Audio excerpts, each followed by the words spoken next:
Buenos días, señoras y señores. Soy John Moore.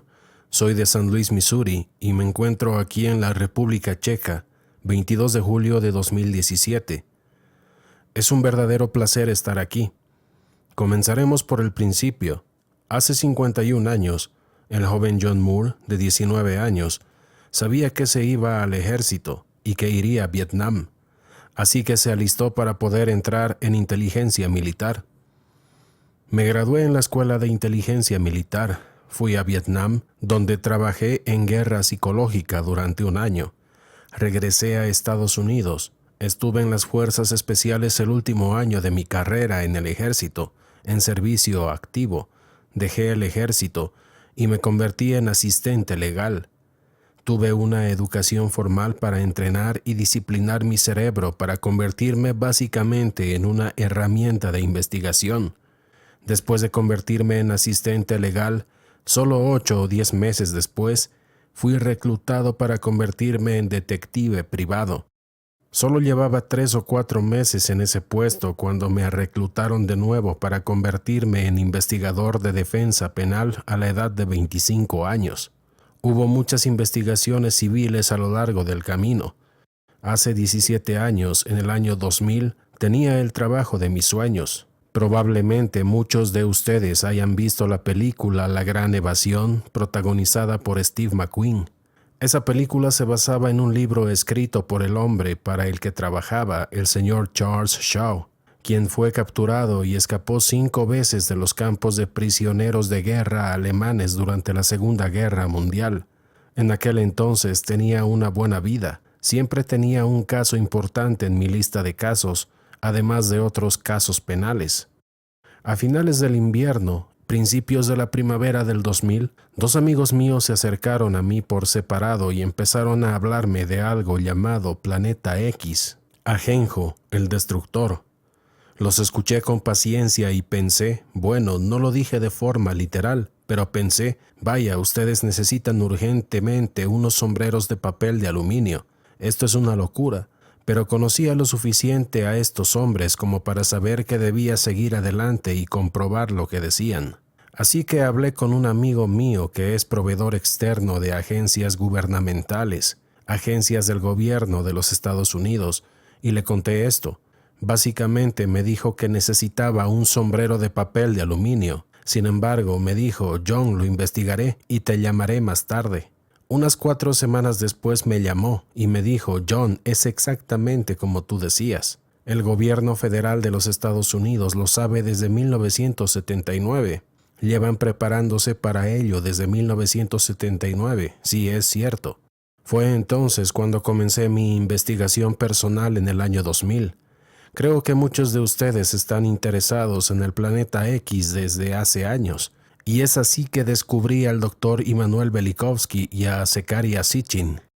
Me hice amigo del profesor James McKennin y estoy investigando y aprendiendo mucho, lo mismo que aprenden muchas personas.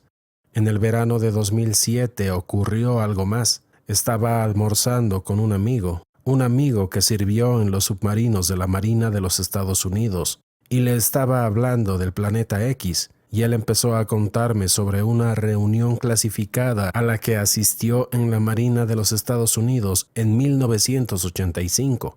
En esa reunión informativa se les dijo lo siguiente: señores, durante sus vidas, estos océanos se desbordarán e inundarán todas las zonas costeras del mundo. Y cuando llegue el momento de retirarse de la Marina de los Estados Unidos, tal vez quieran jubilarse en los Ozarks de Arkansas, Missouri, en el centro de los Estados Unidos, uno de los refugios seguros conocidos, como han hecho muchos miles de veteranos de la Marina, especialmente los veteranos de submarinos. Existe algo llamado sincronicidad, y la sincronicidad comenzó a actuar en cuestión de semanas. Solo 3 o 4 semanas después de esa reunión, me invitaron a dar una charla a un grupo universitario en Greeley, Missouri. Mi amigo, el profesor universitario, impartía una clase sobre relaciones internacionales. Me pidió que fuera a hablar al grupo sobre un tema en específico y acepté hacerlo. No me dijo que habría un segundo ponente. El otro ponente era un oficial de inteligencia retirado de una de las Fuerzas Armadas de los Estados Unidos e hicimos nuestra presentación. Terminamos y fuimos a una pizzería en Raleigh, Missouri, y estuvimos conversando. Estoy sentado en una mesa para 4 con su esposa a mi lado, los oficiales de inteligencia aquí y mi amigo, el profesor universitario sentado allá.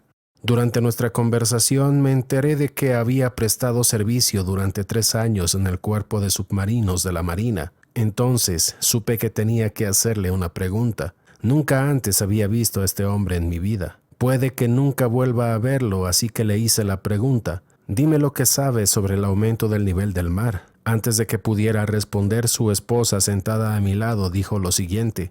Dijo, John, somos los últimos en el Pentágono. Nos estamos preparando para jubilarnos. Tenemos que elegir un lugar donde pasar nuestra jubilación. Hemos elegido Arkansas, Missouri, Ozarks como nuestro hogar para la jubilación.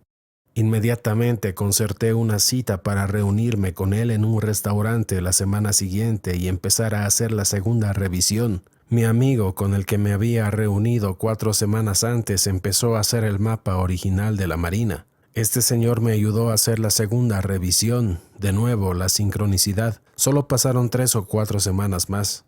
Estaba impartiendo una clase de porte oculto en Missouri y pregunté a mis alumnos si alguno era veterano. Un hombre levantó la mano. Era un veterano del Cuerpo de Submarinos de la Marina de los Estados Unidos.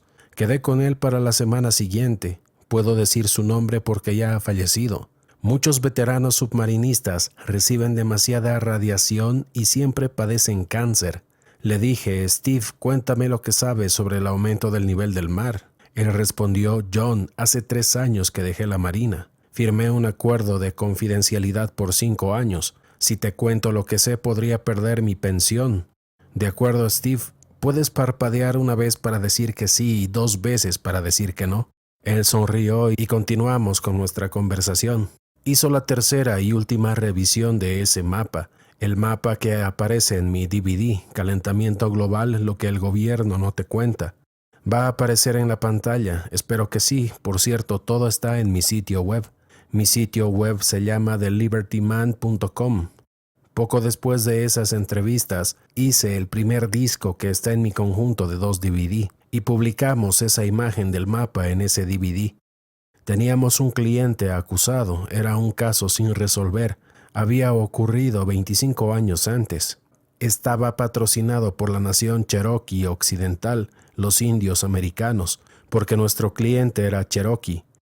Era un hermoso día de finales de verano, principios de otoño, un tiempo estupendo, música en directo, buena comida. Todo el mundo se lo está pasando bien. Entonces, veo a un señor paseando con una credencial oficial. En ella pone Tim Spencer, director de preparación para emergencias, Nación Cherokee Occidental. Así que entablo conversación con él. Hablamos de muchas cosas, sobre todo relacionadas con la preparación y la seguridad y todos esos temas, y decido darle una copia de mi DVD. Él lo acepta. Una semana después me llama por teléfono y yo apenas conocía a este hombre.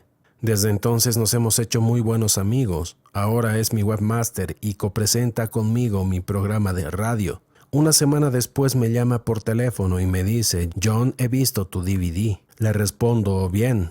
Y él me dijo, John, he visto ese mapa antes. En ese momento no sabía que era un veterano del Cuerpo de Submarinos de la Marina de los Estados Unidos. Me dice, John, yo estaba en Nueva Orleans, hacía un trabajo clasificado para la Marina. Crucé el pasillo para tomarme un café y allí estaba ese mapa en la pared. Tu mapa está en la pared, así que habla con un suboficial mayor.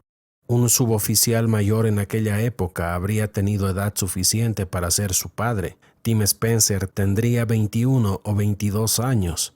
El suboficial mayor probablemente tendría entre 43 y 45 años más o menos. Suboficial mayor, ¿qué es este mapa? El suboficial mayor le responde, joven marinero, lo único que necesitas saber son las zonas blancas. Las zonas blancas son las zonas seguras. Cuando te retires de la marina querrás vivir en la zona blanca. Esa es Arkansas, Missouri, Ozarks. En ese momento a Tim Spencer no le dijeron por qué había una zona blanca designada ni qué significaban las otras marcas del mapa. Solo le dijeron que era una zona segura. Supuso que iba a haber un ataque nuclear contra Estados Unidos y que esa sería una zona segura. Muchas décadas después descubrió la verdadera razón. Tim Spencer es alumno mío en mi clase de porte oculto, junto con su esposa, Lori. Estamos almorzando y hablando de diferentes cosas. Lori dice lo siguiente. Lori y Tim son ambos del centro de Florida. Lori dice, John, no me gusta el frío, no me gusta la nieve, no me gusta Missouri, pero estamos aquí por culpa de ese mapa. Cuando Tim Spencer dejó la marina, se mudó a Arkansas, en los Ozarks de Missouri, por culpa del mapa. A finales del invierno, principios de la primavera de 2009, me llamó un hombre, había comprado mi DVD.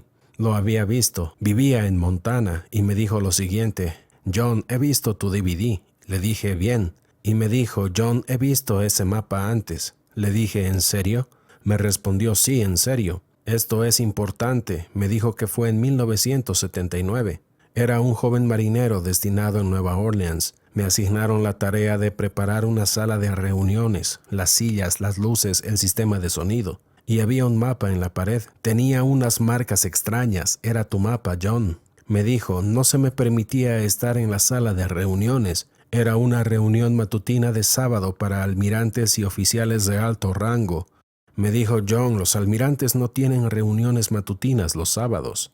Así que estos hombres aparecieron, fumaban puros y contaban chistes. ¿Cómo está tu esposa? ¿Cómo está tu familia? Y entraron en la sala de reuniones, cuya puerta cerrada estaba custodiada por un oficial. No hay oficiales vigilando las puertas, casi siempre es un suboficial mayor. Cuando salieron de la reunión informativa, se acabaron las bromas y los cigarros. Todos parecían cachorritos que acababan de morir, muy taciturnos. 1979 es también el año, según tengo entendido, en que la sonda espacial Pioneer 10 encontró el planeta X. Ahora bien, la mayor parte de la astronomía no consiste en mirar las estrellas. La mayor parte de la astronomía es matemática. Sí, observan las estrellas y toman muchas fotografías, pero la mayor parte de la astronomía es matemática. Y saben desde aproximadamente 1908 por ahí, que algo muy lejano en el espacio, muy grande, estaba causando que estos planetas se perturbaran cuando llegaban a cierto punto. Hacían ese bamboleo, esa perturbación, así que hicieron sus cálculos matemáticos. Sabían que si se alejaban lo suficiente en una determinada dirección encontrarían lo que causaba eso, y lo hicieron en 1979. Lo han hecho rastreando desde entonces. Cuando la gente escucha una conferencia como esta, quiere saber cuáles son las credenciales. No soy científico, soy detective privado. Pero soy un tipo bastante inteligente y he conocido a gente interesante y he encontrado información interesante. Y ahora, cuando se trata de observar las estrellas, hablemos de algunas credenciales, y les puedo citar al Dr. Robert Harrington. El Dr. Harrington fue el astrónomo supervisor del Observatorio Naval de los Estados Unidos. Ahora bien, si vas a cobrar un sueldo para observar las estrellas, ¿hay alguna posibilidad de ascender una vez que te has convertido en el astrónomo supervisor del Observatorio Naval de los Estados Unidos? ¿A dónde más puede llegar tu carrera? ¿Escribir libros? ¿Dar conferencias? Quiero decir, no lo sé. El Dr. Harrington fue entrevistado por Zecharia Sitchin en su oficina del Observatorio Naval de los Estados Unidos. Lo que está disponible públicamente es un clip de 10 minutos de una entrevista de 1 hora. He hablado con el productor y me ha dicho que desde la muerte del señor Sitchin hay disputas familiares por el dinero, la herencia y los derechos de autor. ¿Quién es el propietario de los derechos de autor de la hora completa? Que quizá nunca lleguemos a ver. Sin embargo, los 10 minutos aparecen en un DVD titulado ¿Estamos solos en el universo? Ese es el título del DVD. Aquí está el Dr. Harrington en su oficina del Observatorio Naval de los Estados Unidos. Aquí está Zecharia Sitchin. El Dr. Harrington confirma el trabajo de Zecharia Sitchin. Dice que esta es la órbita del 10º planeta, muy cercana a la órbita que usted encontró, señor Sitchin, en sus estudios. Describe su tamaño entre 5 y 7 veces mayor que el de la Tierra. Dice que tiene un núcleo de hierro y níquel muy grande, lo que le da más efecto en cuanto a gravedad y energía electromagnética. Eso es lo que en mi trabajo como detective privado llamamos una prueba irrefutable. Cuando encontré esa entrevista pensé, vaya, ahora sí que tengo algo, es muy importante. Esta investigación me ha llevado por diferentes caminos. He descubierto cosas que parecen estar relacionadas. Una cosa que le pregunto a menudo a mi público es, ¿alguien ha visto el documental de Al Gore, Una verdad incómoda, completo? La mayoría de la gente no admite haberlo visto completo. Algunos dicen que han visto una parte, otros dicen que nunca lo han visto. El documental de Al Gore contiene algo de ciencia y mucho de ciencia ficción. Él dice que habrá un aumento violento del nivel del mar. También dice que será a mediados de siglo, es decir, más o menos en 2050. Eso es ciencia ficción. En realidad va a ser mucho antes de eso. Y después tenemos, por supuesto, la otra parte de ciencia ficción, que es la actividad humana que afecta al clima y toda la teoría del CO2. Eso no puede suceder. Un volcán de buen tamaño en un solo día emite más de estos llamados gases de efecto invernadero a la atmósfera que todos los seres humanos de la Tierra en un año. Solo un volcán de buen tamaño. Así que todo eso es ficción. Pero es parte de lo que yo llamo desinformación para distraer y confundir y hacer que la gente no preste atención a lo que realmente está sucediendo, y han tenido bastante éxito.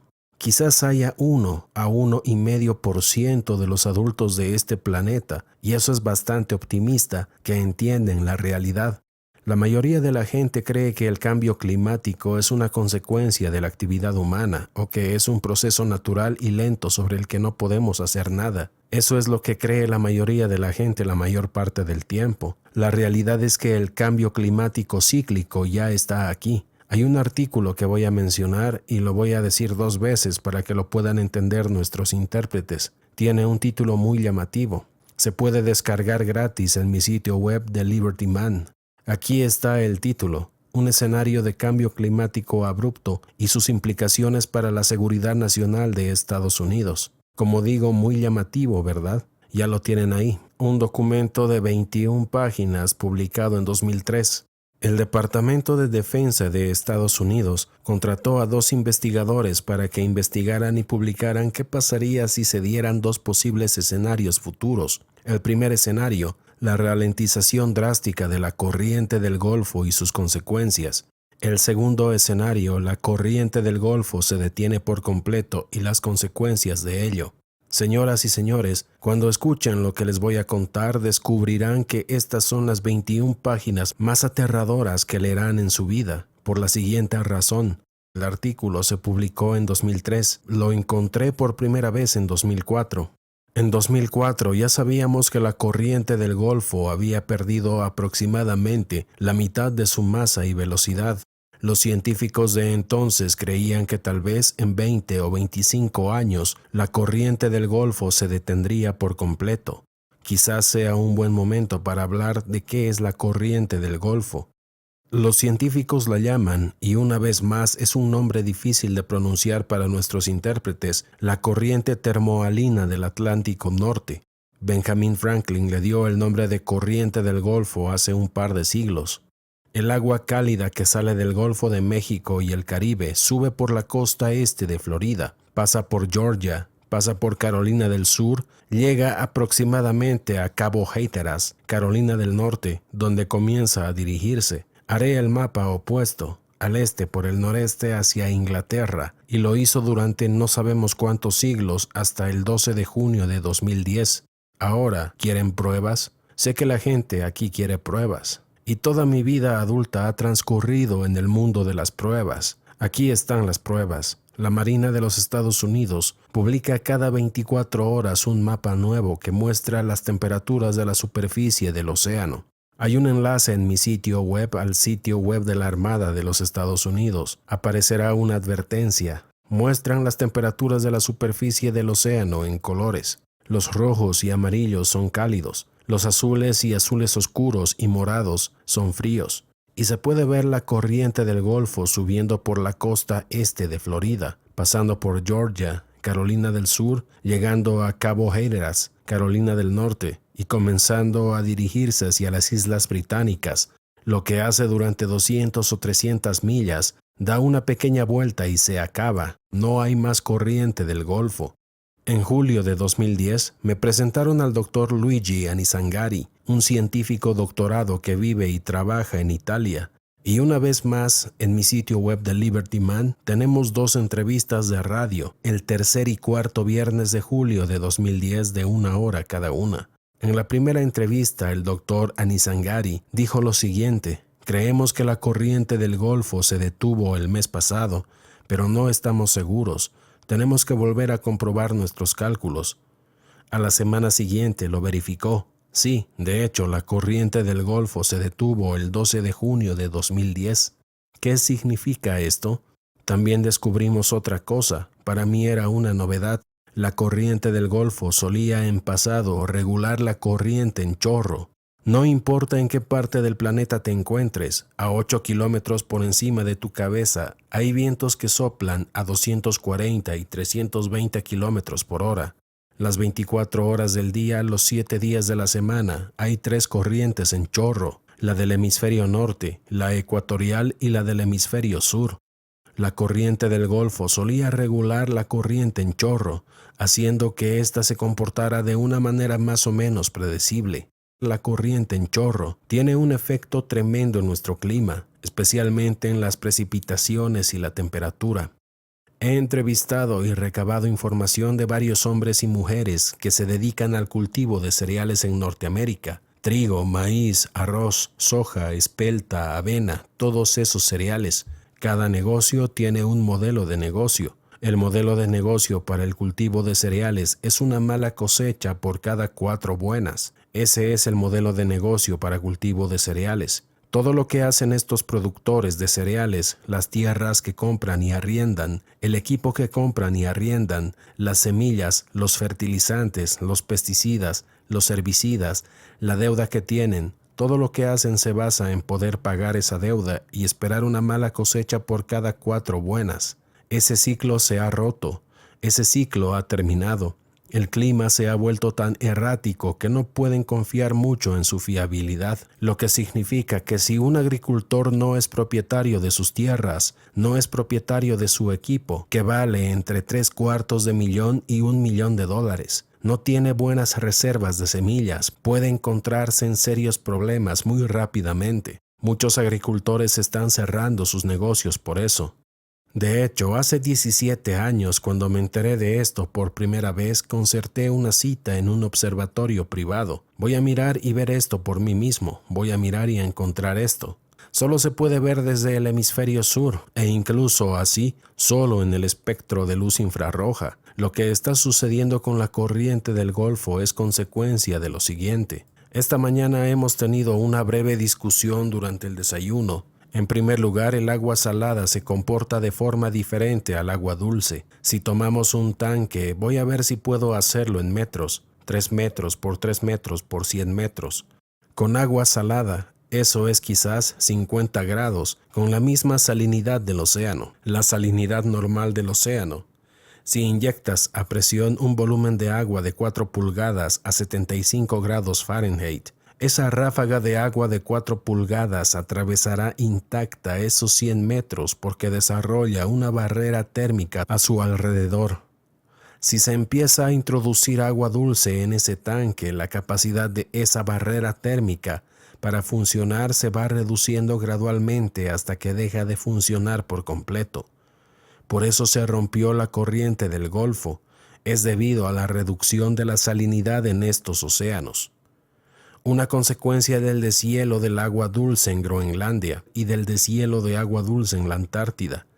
El deshielo del Ártico es agua de mar flotante, por lo que no cambia ni el nivel del océano, ni la salinidad de ninguno de los dos, no importa.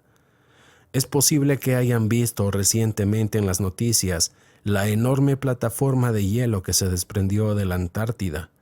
Los principales medios de comunicación informan sobre cuánto va a subir el nivel del mar, que sería quizás 1 a 2 centímetros.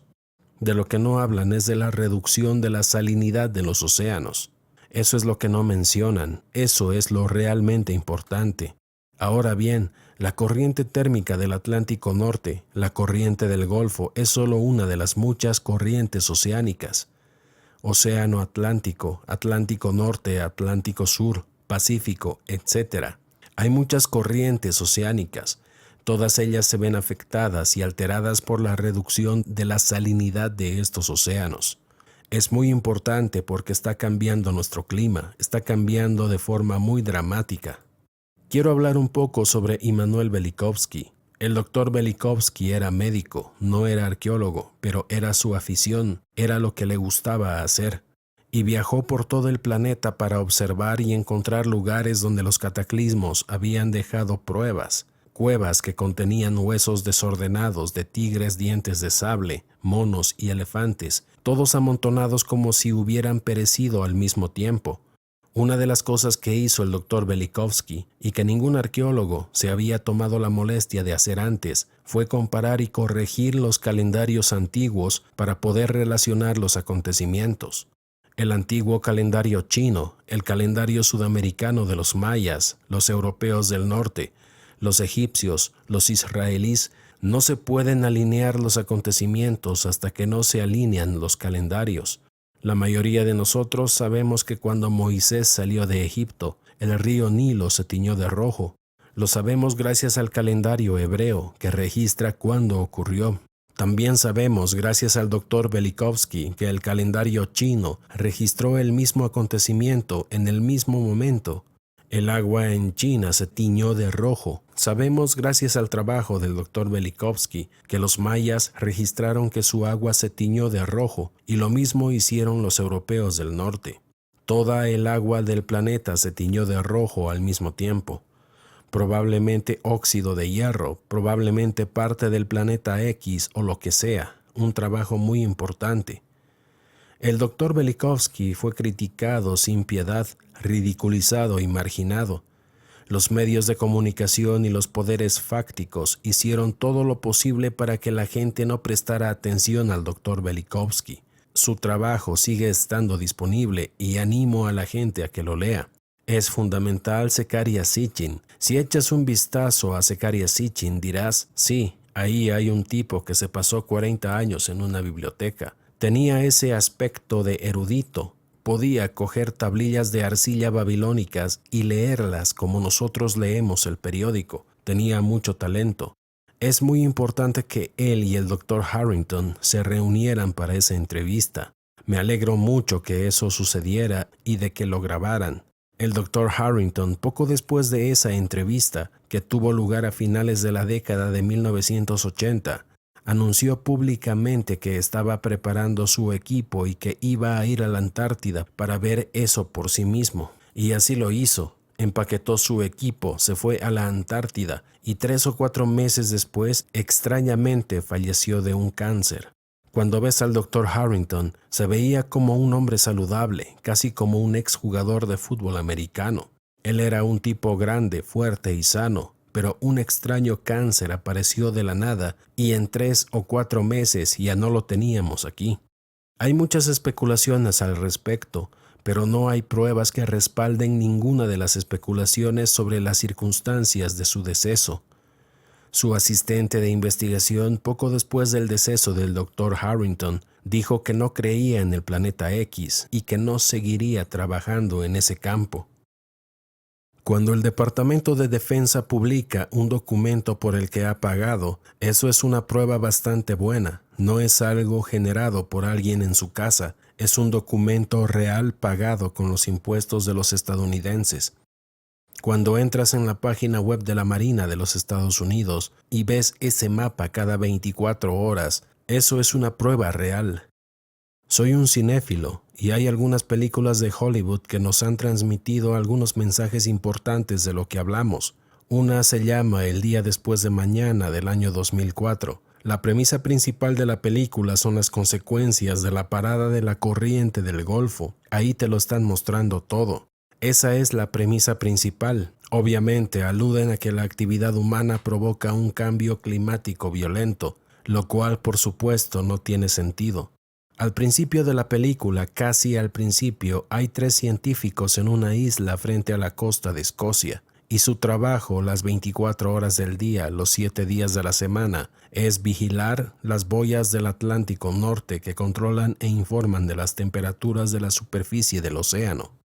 Como se trata de Hollywood, muestran las consecuencias de la interrupción de la corriente del Golfo en cuestión de semanas, cuando en realidad lleva años, pero es Hollywood y tienen que ser siempre muy dramáticos.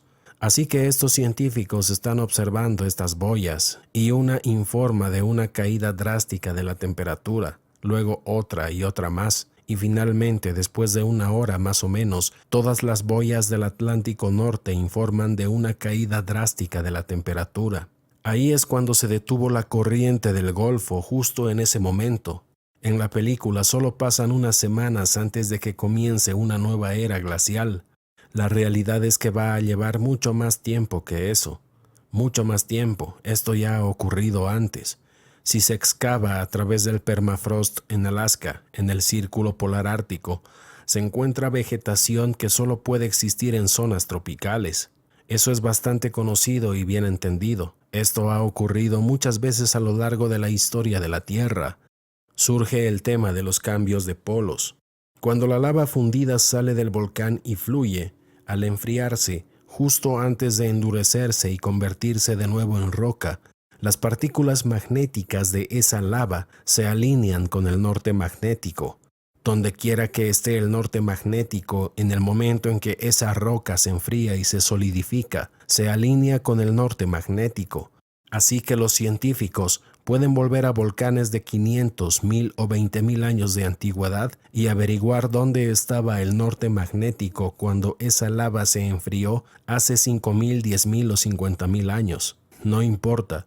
Y el norte magnético ha estado en muchos lugares diferentes, muchos. Esto es ciencia real y fácilmente verificable. La mayoría de estos cambios de polos son generalmente de 12, 15 grados. Puede que no parezca mucho, pero es mucho. El próximo, creo, será dramáticamente mayor que eso, posiblemente hasta 45 grados. Y eso es gran parte de esa ciencia, es lo que yo llamaría especulación fundamentada. Francamente lo es. Basta con saber que va a suceder y sabemos que ha sucedido muchas veces en el pasado, muchas veces. El que viene será devastador. La mayoría de la gente de este planeta perecerá. Al menos 9 de cada 10, tal vez 95 de cada 100, no lo sé. La mayoría de las personas en este planeta viven, si puedo hacerlo en kilómetros, 100 kilómetros del océano, 150 kilómetros del océano. La mayoría de las personas en este planeta viven a 100 kilómetros del océano, máximo 150 kilómetros del océano. Así es en Estados Unidos. La mayoría de las personas viven en la costa este, la costa oeste y la costa del Golfo. El centro del país donde yo vivo no tiene ni de lejos tanta población. Estas son las zonas que se verán dramáticamente afectadas, devastadas, sumergidas. Un amigo mío estaba de vacaciones en el oeste, creo que en Arizona, y subió a la cima de una de estas mesetas. Todos hemos visto las fotografías de las mesetas del oeste, esas formaciones rocosas con la cima plana. Subió a la cima de una de estas mesetas y me dijo: «John, hay conchas marinas por toda la cima de esta costa». Le respondí: «¿En serio?». Él me contestó: «Sí, conchas marinas. No eran fósiles de conchas marinas, eran conchas marinas reales». Sí, esto ha sucedido antes. Cuando veas el mapa de la Armada verás lo siguiente. Comenzando en la frontera canadiense en Nueva Escocia, allá arriba y hacia el sur, tenemos una devastación que suele extenderse entre 50 y 100 millas hacia el interior. Los veteranos de la Marina a los que entrevisté dijeron que el océano llegará hasta el interior, hasta la carretera Blue Ridge Parkway. Ahora bien, la Blue Ridge Parkway es una carretera por la que a la gente le gusta conducir, especialmente en otoño cuando las hojas cambian de color.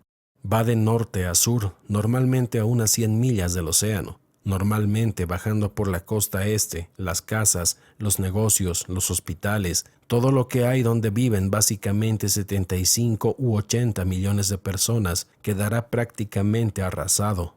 Bajando por la costa están Carolina del Sur, Georgia y Florida. Florida desaparecerá, ya no habrá Florida. lo que me lleva a otra cosa que mencionaré en un momento y que es fascinante. La costa del Golfo, aproximadamente la mitad de Alabama, un poco más de la mitad de Mississippi, casi toda Luisiana quedarán bajo el agua, y Texas sufrirá una devastación de entre 130 y 160 kilómetros tierra adentro. La costa oeste no se verá tan afectada, alcanza una elevación bastante alta con bastante rapidez. Hay un mar interior, lo que se convertirá en un mar interior. El problema con California es que toda la gente vive en la costa. ¿Qué tenemos en Los Ángeles? Unos 15 o 20 millones de personas. Desaparecerá. Luego están los estados de Washington y Oregón en el centro del país. El río Mississippi dividirá el país en dos. El río Mississippi tendrá entre 160 y 320 kilómetros de ancho y unos 60 metros de profundidad. El gobierno ya está planificando esto. La nueva capital principal será Denver. Hablaremos un poco más sobre esto. La capital oriental y la capital secundaria serían Atlanta, Georgia, la ciudad importante más alta al este del Mississippi. El gobierno ya se está dividiendo. Por ejemplo, el ejército de los Estados Unidos, el NORTHCOM, el Comando Norte, se está dividiendo en este y oeste por el río Mississippi. Llevan haciéndolo desde hace 8 o 10 años. Hay un proyecto en el que estoy trabajando con los oyentes de mi programa de radio. No podría hacerlo yo solo. Florida me lo recordó. Estamos recuperando imágenes de películas y programas de televisión y ahora de revistas que muestran continentes con nuevas costas. Todo comenzó hace unos 3 años. Uno de mis oyentes encontró una imagen de la película original El Padrino de 1972. El Padrino está en el Vaticano para reunirse con un alto funcionario vaticano. Se encuentra en una sala, quizás con más de 1000 años de antigüedad, con techos de 6 metros de altura, y hay un mural del mundo, un mapa del mundo en la pared. Muestra los continentes con nuevas costas. No le dimos mucha importancia. Lo publicamos en mi sitio web. No pasó nada hasta enero de este año 2017. Uno de mis oyentes estaba viendo un programa de televisión estadounidense llamado Highway Patrol, protagonizado por Broderick Crawford. Era 1957 y teníamos la imagen en mi sitio web. El episodio se titulaba Dead Hunter. Para los más jóvenes les daré un poco de historia. En 1957, en Estados Unidos, había 3 cadenas de televisión. Todo el mundo en Estados Unidos podía elegir entre 3 programas de televisión cada noche.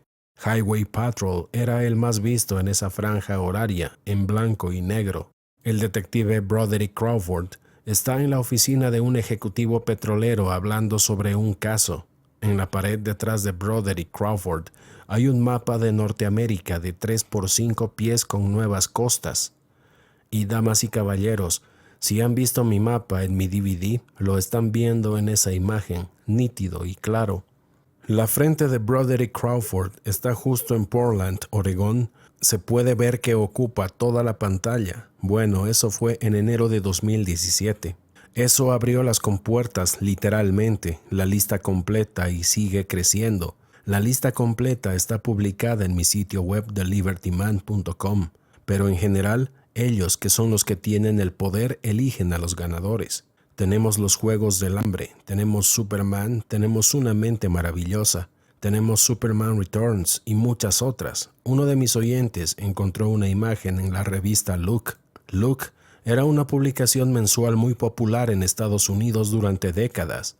En 1952 se publicó el mapa de la Marina. El artículo trataba sobre los ovnis. Pero el mapa que mostraban era el mapa de la Marina en el que Florida había desaparecido, con nuevas costas y un mar interior. Eso me sorprendió bastante. No esperaba ver una imagen que se remontara tan atrás, a 1952. Pero ahí está. En 1955, un programa infantil llamado Capitán Medianoche. La imagen está ahí. Animo a mis oyentes a que busquen más imágenes de continentes con nuevas costas. Envíenme esas imágenes. Como agradecimiento podrán elegir cualquiera de mis 5 DVD. Y siguen llegando y llegando. Es una lista larga y sigue creciendo. Creo que el término es programación predictiva. Hoy hemos oído hablar de la compulsión de los poderes fácticos por advertirnos, por hacer saber lo que va a pasar, y eso es lo que han estado haciendo. Lo hemos verificado desde 1952 como mínimo. En este momento ni siquiera quiero especular sobre cuánto tiempo atrás podemos remontarnos. 1952 me sorprendió. 1955 me sorprendió. Puede que haya otros anteriores, no lo sé. Lo averiguaremos, es un trabajo en curso. Tengo un programa de radio de lunes a viernes. El enlace para escucharlo está en mi página web de Liberty Man. Pueden escuchar los archivos. Si lo escuchan aquí en directo en Europa, sería a última hora de la tarde, creo. Pero los archivos están ahí y pueden escucharlos cuando quieran. Todos los miércoles durante la primera hora entrevisto al profesor McKinney. Ahora bien, a diferencia de mí, el profesor McKinney es un astrofísico acreditado. Ha impartido clases de astrofísica y matemática en la universidad. Ha publicado un libro dedicado principalmente al tema del planeta vecino X y lo que él denomina un folleto de 60 páginas, un pequeño libro sobre cómo sobrevivir a las consecuencias. Y creo que otros 9 libros más en este momento. Un hombre brillante, arqueólogo aficionado. Animo a la gente a que lea todos sus libros, pero especialmente el que trata sobre el planeta X y su pequeño folleto sobre cómo sobrevivir a las consecuencias de este astro. Sé que todavía hay escépticos y los animo a que lo sean. No quiero ni espero que crean lo que les digo sin hacer su propia investigación independiente. Aquí hay algunas cosas que pueden hacer para convencerse. Todos usamos las búsquedas de Google hoy en día, ¿verdad? Se hicieron comunicados de prensa sobre lo siguiente que pueden recuperar. Uno es que la CIA cerró parte de sus operaciones en Langley, Virginia, y se trasladó a Denver. Ahora bien, el comunicado de prensa original decía: queremos romper la red de amigos que ha existido durante tantas décadas, por lo que vamos a trasladar a toda esta gente a Denver. Bueno, incluso su propia gente se reía de eso, así que lo cambiaron. El nuevo comunicado de prensa decía que lo hacían por razones operativas. Agencias de seguridad nacional, no existe tal agencia. En una película se decía que había 19 acres, creo, de computadoras centrales Cray subterráneas en Fort Meade. Era cierto. Enemigo Público con Gene Jackman, esa afirmación era cierta. El comunicado de prensa sobre el traslado de Fort Meade, la NSA a Denver y Utah, decía lo siguiente: si sabes cómo funciona la red eléctrica estadounidense, es muy gracioso. Dicen que la empresa eléctrica local no puede proporcionarnos suficiente electricidad para satisfacer nuestras necesidades en Fort Meade, por lo que nos trasladamos a Denver. Es gracioso porque la electricidad se compra y se vende entre los 50 estados. Como cualquier otra mercancía, si necesitas más electricidad, solo tienes que comprarla y se envía desde donde sea necesario. Así que es obvio que se trata de una historia encubierta, obvio. ¿Hay algún científico entre el público? ¿Alguien que haya estudiado química en la escuela? ¿Un par? Bien. Ahora piensen en esto. Es el final de la Segunda Guerra Mundial y quieren establecer un lugar para trabajar en cosas realmente divertidas, como un virus en específico. Por ejemplo, sería una buena idea conseguir una isla de 200 acres a 100 millas de la costa de Estados Unidos, donde sería seguro y podrían jugar con el virus y otras cosas biológicas. Eso es lo que hicieron. Justo después de la Segunda Guerra Mundial compraron una isla llamada Plum Island. Y una vez más, utilizando Google Imágenes, se puede ver una imagen de Plum Island. Parece un campo de golf de 200 a 250 acres con 5 edificios. El comunicado de prensa dice que se quedaron sin espacio en Plum Island, por lo que tuvieron que trasladarse al peor lugar que se pueda imaginar, Manhattan, Kansas, en medio de la zona agrícola más importante y productiva del planeta. Manhattan, Kansas, ahí es donde trasladaron las instalaciones de pruebas biológicas. Y por cierto, creo que Plum Island sigue a la venta por si alguien quiere comprarla. Estos son comunicados de prensa que cualquiera puede encontrar haciendo su propia investigación independiente. He hablado con muchos empresarios. Pueden tener 10 empleados, quizás 100. Supongamos que tienes 5,000 empleados trabajando en Langley, Virginia, y quieres trasladarlos a Denver, que está a unos 2,700 kilómetros de distancia. Antes de trasladar a la primera persona, tienes que duplicar en Denver todo lo que tienes en Langley, Virginia. El edificio, los puestos de trabajo, la vivienda para todas estas personas y sus familias. Una empresa increíblemente costosa, por decirlo menos. Pero eso es lo que hicieron. Lo hicieron porque no tenían otra opción. Lo hicieron porque saben lo que se avecina. Ahora bien, si eso iba a suceder dentro de 30 o 40 años, ¿por qué trasladar ahora a personas que se jubilarán dentro de 30 o 40 años? ¿Tiene eso algún sentido? No, se hace cuando no hay otra opción. Mucha gente, y he encontrado algunos que no lo sabían, pero se ha difundido bastante en los medios alternativos, incluso en los medios de comunicación convencionales. Lo he visto en los medios de comunicación convencionales. Las enormes, nuevas, relucientes y vacías ciudades de China en el desierto de Gobi. Nadie vive allí, no de forma voluntaria. Hermosas ciudades nuevas en las que no hay nadie excepto los conserjes. ¿Cuántos millones de personas podrían vivir en esas ciudades? ¿10, 30, 40 millones? Los que han sido elegidos y han sobrevivido al buró político. ¿Quiénes serían estas personas? Los más inteligentes, los más productivos, los más atléticos, los más guapos, las mujeres más atractivas, para empezar de nuevo, y por supuesto los hijos e hijas del buró político. No importa lo inteligentes que sean, van a estar allí de todos modos, ¿no? Cuando me presenté al Congreso de los Estados Unidos en 1996, recuerdo que las noticias informaban de que los rusos estaban construyendo ciudades subterráneas en los montes Urales. Hablé con mi equipo y les dije, ¿qué es esto? La Guerra Fría ha terminado. ¿Por qué están gastando cientos de millones de dólares en construir ciudades subterráneas en los montes Urales? No lo sabíamos. No tenía ningún sentido. Ahora sí lo tiene. Tiene todo el sentido del mundo. La Biblioteca Vaticana, y se pueden encontrar fácilmente los comunicados de prensa al respecto. La Biblioteca Vaticana estuvo cerrada, creo durante 3 años, si no me equivoco, por reformas. Ahora bien, la Biblioteca Vaticana había estado abierta todos los días laborales durante siglos, muchos siglos, cerrada por reformas. Ahora lo sabemos, ahora ha vuelto a abrir. Lo que no sabemos es cuál fue la verdadera razón. No creo necesariamente que se cerrara por reformas. Normalmente una biblioteca como esa cerraría una parte y dejaría otra abierta mientras se realizaban las reformas. Es el depósito más importante de documentos antiguos del planeta, por lo que yo sé. Y el Vaticano ha sobrevivido a muchas cosas en los últimos 1700 años y tiene la firme intención de sobrevivir también a esto. Un amigo mío que es ingeniero de radiofrecuencia de muy alto nivel recibió un contrato para establecer comunicaciones por radio bidireccionales de grado militar entre una instalación católica en San Luis, Missouri, y el Vaticano. Esto habría sido alrededor de 1998. En aquel entonces no sabíamos nada sobre el vecindario, al menos yo no. Pero ahora tiene mucho sentido por qué lo hicieron. Por cierto, no habrá ningún comunicado de prensa al respecto. Es algo muy privado. Ser investigador puede significar muchas cosas cuando se trata de investigar casos policiales. Básicamente se trata de 2 cosas: encontrar testigos y tomar declaraciones.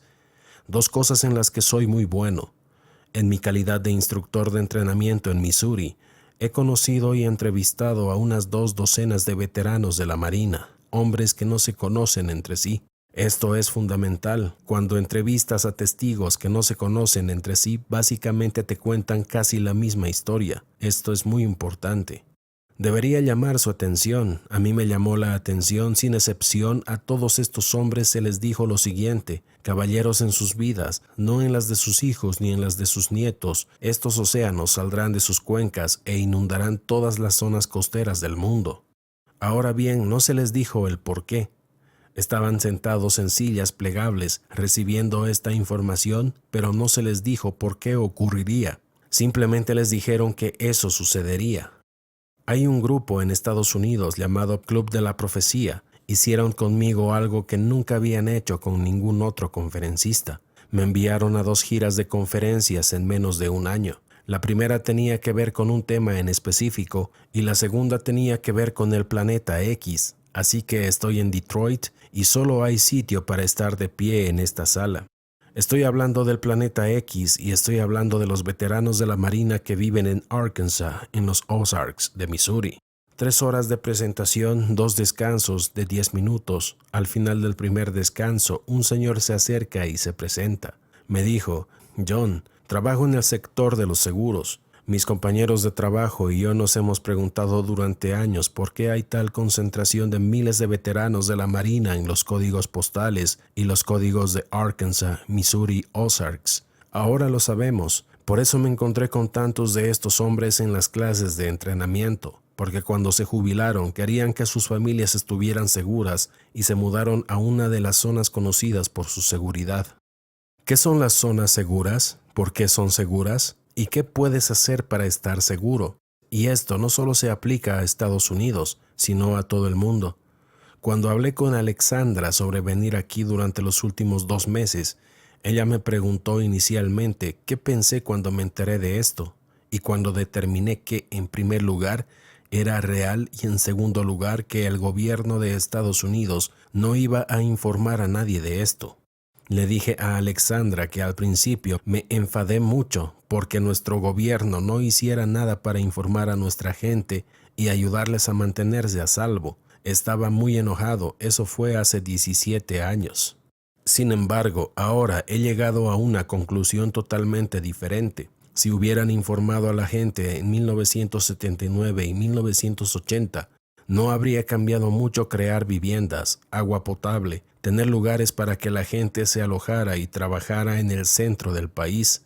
Eso no pudo suceder en 1979, no puede suceder ahora. Es demasiado. Esa infraestructura no existe y no existirá. Informar a la gente de lo que iba a pasar solo habría provocado un deceso prematuro y un sufrimiento innecesario a personas que de todos modos iban a partir de este mundo. Esa es la conclusión a la que he llegado, esa es mi realidad. Mientras tanto, informo personalmente a tantas personas como puedo porque es lo correcto. Sabiendo muy bien que es un público reducido, tal vez 1 de cada 100, tal vez 1 de cada 200, comprenderá esta información, la incorporará a su ser y realmente hará algo al respecto. Un porcentaje muy pequeño, pero me dirijo a los que puedo y ellos hacen lo que tienen que hacer. No me hago responsable de lo que hagan, es su elección. Ha habido muchos desvíos a lo largo de estos últimos 17 años, descubriendo cosas que nunca antes había investigado sobre el espacio, sobre los planetas, sobre los efectos de estos planetas, sobre la arqueología antigua. Este viejo planeta en el que vivimos ha pasado por estos siglos muchas veces en el pasado. Hay un área de la arqueología que se conoce vagamente como arqueología prohibida. Tengo una buena colección de libros sobre esa área en particular, y las pruebas no son tan difíciles de encontrar. Recientemente, y me refiero a la civilización occidental, a los científicos, a los arqueólogos, hace solo 6 o 7 años encontramos el segundo edificio más alto construido por el hombre en el planeta. Hasta que se construyó el Hotel de Dubái, era el edificio más alto del planeta. La Gran Pirámide de Bosnia, la llaman la Pirámide del Sol, es el segundo edificio más alto construido por el hombre en el planeta. Creen que en 2017 solo lleva 6 años, quizás 7, que los arqueólogos llevan trabajando allí para determinar qué es, quién la construyó y cuándo. Y aún no saben quién la construyó ni cuándo, el segundo edificio más alto del planeta. Si vas a la península de Arabia Saudita, al lugar adecuado, encontrarás cientos de acres cubiertos de vidrio verde. Bueno, antes de agosto de 1945, no sabíamos cómo se obtenía el calor del sol en la superficie del planeta, no lo sabíamos. Lo descubrimos 2 veces en agosto de 1945 en Hiroshima y Nagasaki. Así es como la arena de la península arábiga se convirtió en vidrio. Ahora sabemos que probablemente las armas nucleares no solo se detonaron en la antigüedad en Arabia Saudita, sino también, por ejemplo, en Cachemira, ese territorio en disputa entre India y Pakistán. Estaba hablando con un amigo mío, un ingeniero petrolero jubilado. Sé que ha viajado por todo el planeta y le pregunté, ¿has estado alguna vez en Cachemira? Me respondió, sí, John, mi esposa y yo fuimos allí de vacaciones. Le pregunté, ¿sabías que hace 12.000 años presuntamente se detonaron dispositivos nucleares allí? Él respondió, sí, claro, John. En las tiendas de recuerdos locales venden baratijas que conmemoran la detonación de dispositivos nucleares hace 12.000 años en Cachemira. Es de conocimiento público. Y los científicos pueden ir allí ahora mismo, en julio de 2017, con el equipo de detección adecuado, y pueden encontrar los isótopos radiactivos en Cachemira. Hay otros lugares en Europa donde presuntamente se detonaron dispositivos nucleares hace 12.000 años y en otros lugares. Nuestros antepasados y todo este asunto de los extraterrestres creo que es en parte un encubrimiento. Nuestros antepasados tenían la capacidad de dividir el átomo hace 12.000 años. Esa es la realidad y las pruebas están ahí. Si revisas los libros de historia encontrarás un ciclo de aproximadamente cada 3.600 años. Retrocedes 3.600 años, 7.200 años y así sucesivamente. Las grandes civilizaciones se derrumban y surgen nuevas civilizaciones, aproximadamente cada 3.600 años, quizás más o quizás menos, pero estas grandes catástrofes ocurren cíclicamente.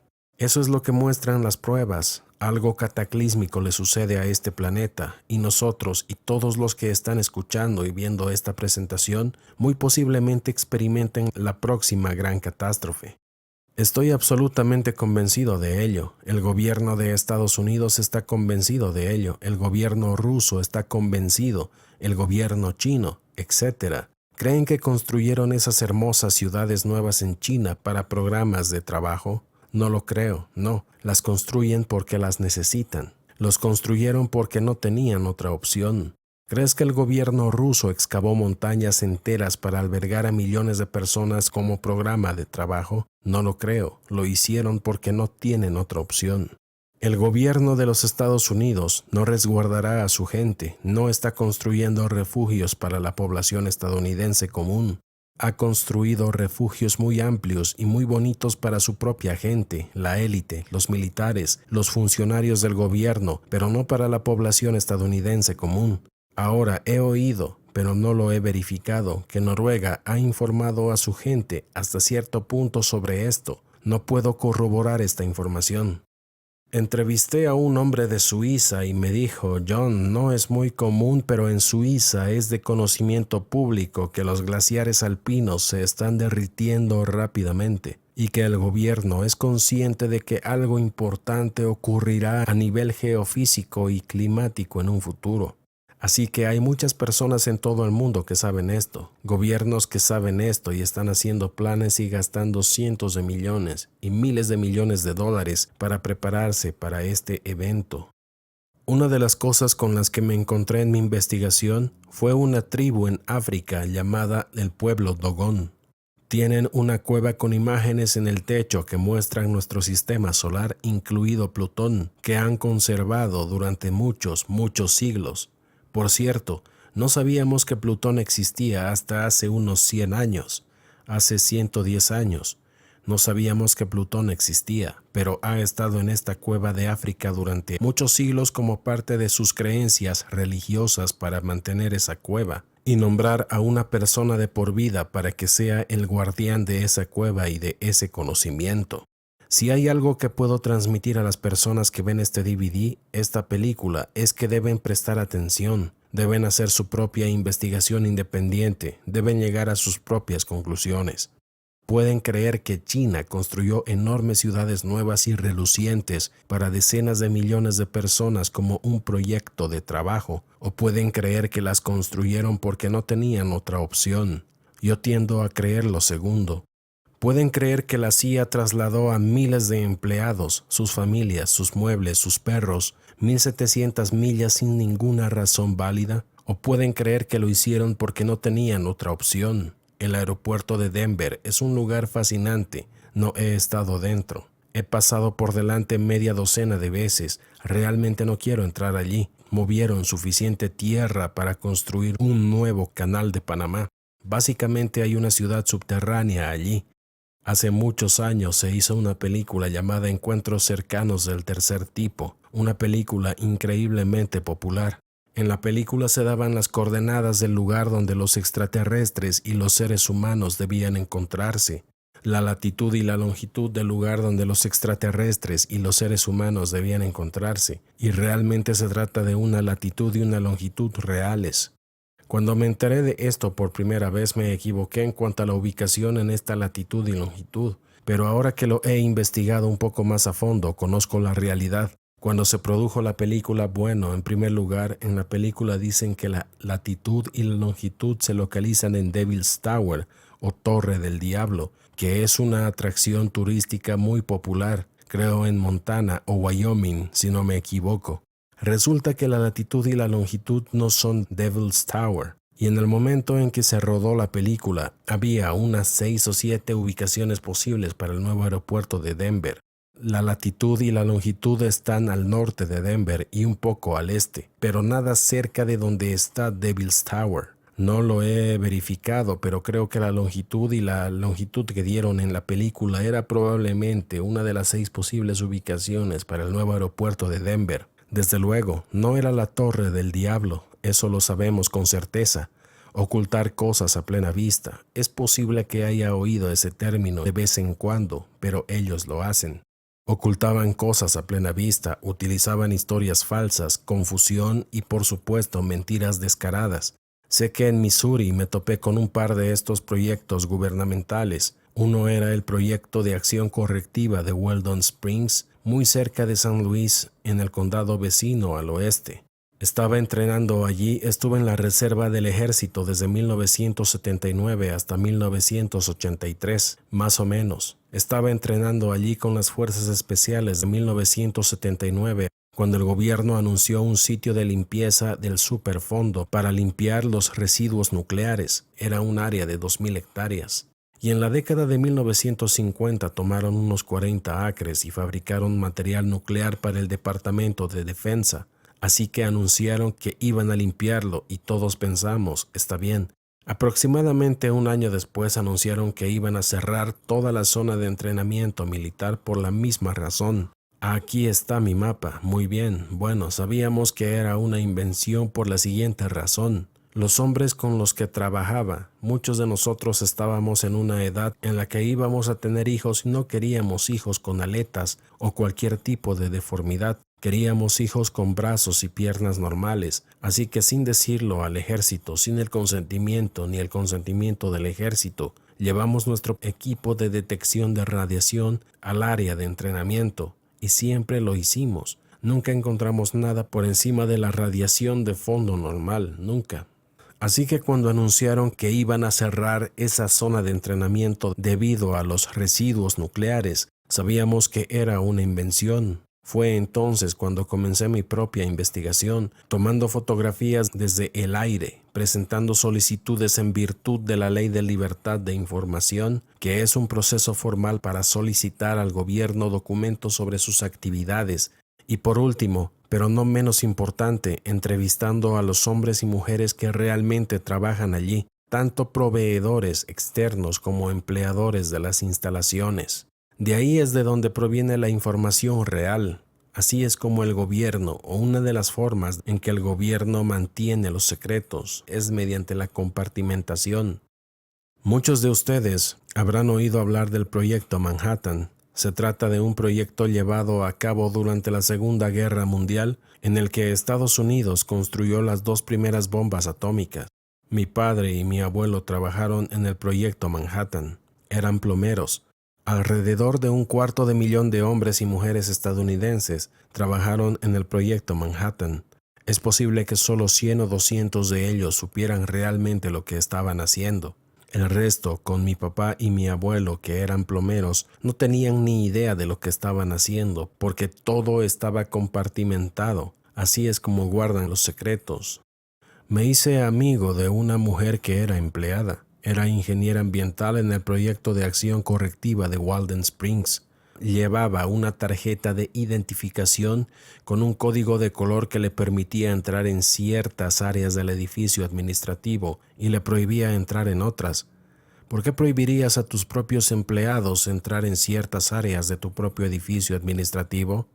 ¿Por qué harías eso? Solo hay una razón: para mantener un secreto. No hay otra razón. Lo que hicieron en Walden Springs fue construir un centro de mando y control subterráneo. Había un tanque de agua que podía abastecer a una ciudad de 2,000 personas probablemente. Recibía una enorme cantidad de energía eléctrica, y una vez más movieron mucha tierra y rocas. Otro amigo mío con el que serví en las fuerzas especiales era topógrafo. Ese era su trabajo diario. Boina verde los fines de semana, topógrafo durante la semana. Me dijo: John, han traído aquí a todas las empresas de topografía del área metropolitana de San Luis, haciendo un poco aquí y otro poco allá. Ninguna empresa de topografía conoce el conjunto, solo fragmentos. Una vez más, compartimentación. Interrogamos a un conductor de hormigón premezclado. Ellos entregan el concreto en grandes camiones. Me dijo: John, llevo 30 años haciendo esto. Nunca antes me habían pedido que pusiera copos de titanio en el concreto. ¿Por qué lo harían? Bueno, para bloquear la ingeniería de radiofrecuencia. No detendría la radiación, pero bloquearía la ingeniería de radiofrecuencia. Echemos un vistazo a este mapa ya que lo tenemos aquí. Es más o menos como lo describí. Ahora bien, cuando hice esto tenía que tener un punto de partida. Utilicé el mapa de Gordon Michael Scallion, que es un psíquico bastante conocido. Hizo su mapa probablemente a principios o mediados de la década de 1980. Lo que descubrimos con el mapa de Scallion fue que desde el este del río Mississippi era bastante preciso, excepto en Wisconsin. Sin excepción, todos los veteranos de la Marina dijeron que Wisconsin quedaría completamente sumergido. Desde el oeste del río Mississippi, el mapa de Scallion no se acerca ni remotamente a la realidad. El mapa de Scallion muestra que el Océano Pacífico llega hasta Nevada e incluso a partes de Utah. Este es el mapa real de la Marina. Ahora bien, voy a decir que hace unos 7 u 8 años alguien publicó en internet algo llamado el mapa de la Marina. No es el mapa de la Marina. Básicamente es una versión del mapa de Scallion y se ha publicado y republicado una y otra vez. Cualquiera que haya investigado lo que hace Google y cómo lo hace, sabe que Google oculta información.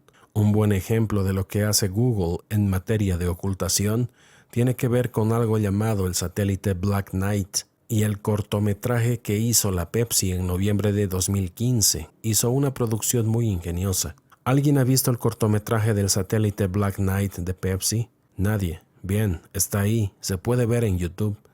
Hasta entonces casi nadie había oído hablar del misterioso satélite Caballero Negro.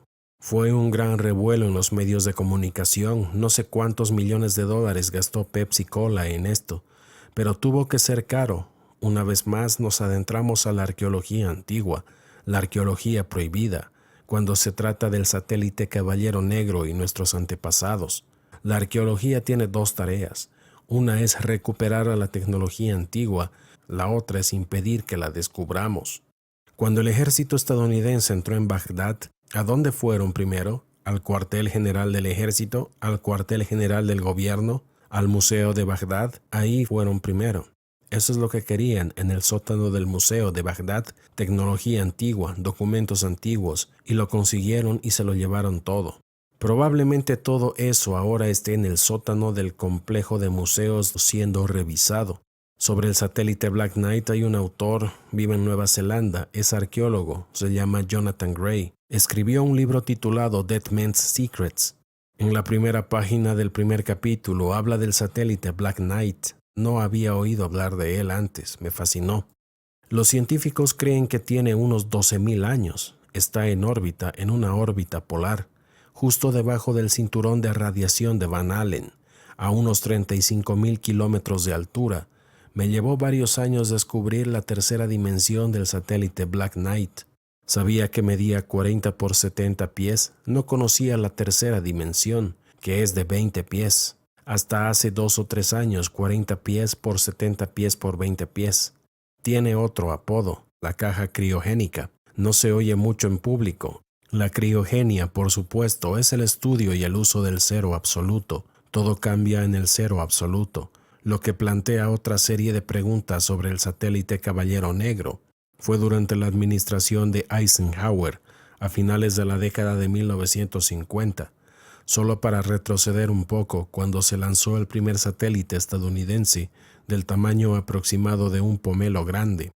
El primer Sputnik, creo que era del tamaño de una pelota de baloncesto. Recuerdo que cuando era niño salía a mi jardín y podía ver esa cosa pasando por encima, en órbita ecuatorial, por cierto. A veces se dice que si eres un capitán de la Fuerza Aérea de 35 años haciendo guardia nocturna en la Casa Blanca, despertar al presidente, un general de 5 estrellas, a las 2 de la madrugada sin una razón realmente buena no sería bueno para tu carrera, pero eso es lo que hicieron. Despertaron al presidente.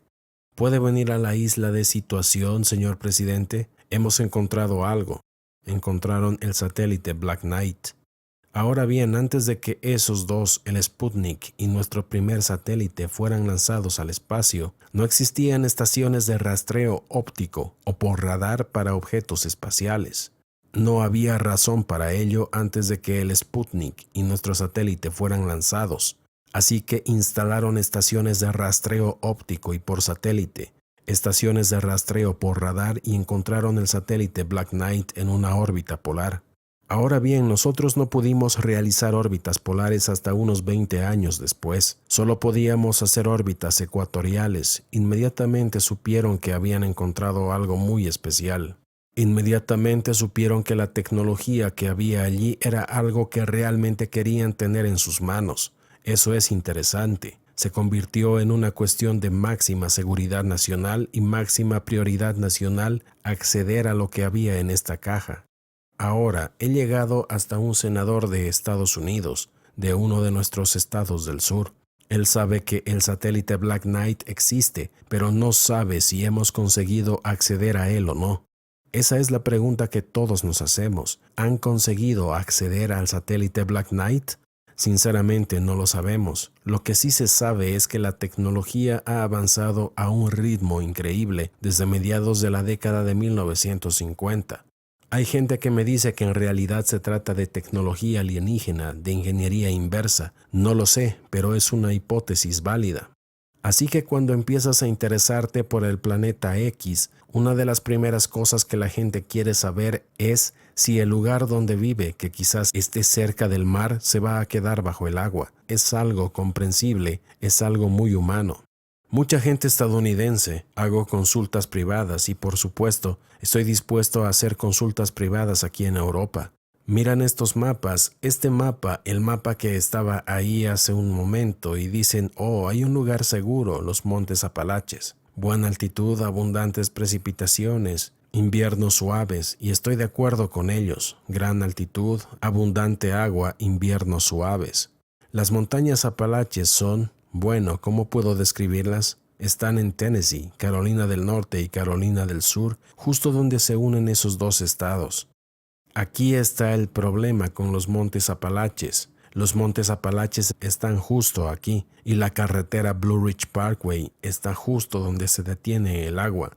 Aquí está el problema. Hay entre 75 y 80 millones de personas viviendo aquí. Básicamente Washington, D.C. está más o menos aquí. Boston está más o menos aquí. Es una ciudad continua entre Boston y Washington, D.C. Básicamente es una ciudad de quizás 50 millones de personas. Y entre aquí y aquí hay unos 75 millones de personas. Muchos millones de ellas se darán cuenta a tiempo de lo que está pasando, se subirán a sus coches y se irán a donde crean que pueden estar a salvo, que probablemente serán los Montes Apalaches. Ese es el problema de los Montes Apalaches. En Europa se dan situaciones similares. La mayor parte de Francia quedará sumergida, así como algunas zonas de Alemania, etc. Millones de personas se darán cuenta de que el agua se acerca y querrán ir a algún lugar seguro. Bueno, los Alpes suizos, Baviera, etc. Si tienen tiempo irán allí, puedes estar seguro.